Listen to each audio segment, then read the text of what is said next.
చేతిలో పడగానే అది ఎంతో విలువని నాకు చూపితివే.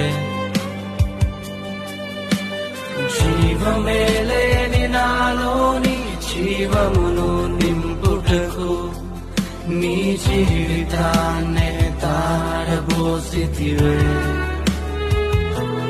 నీది శాశ్వత ప్రేమ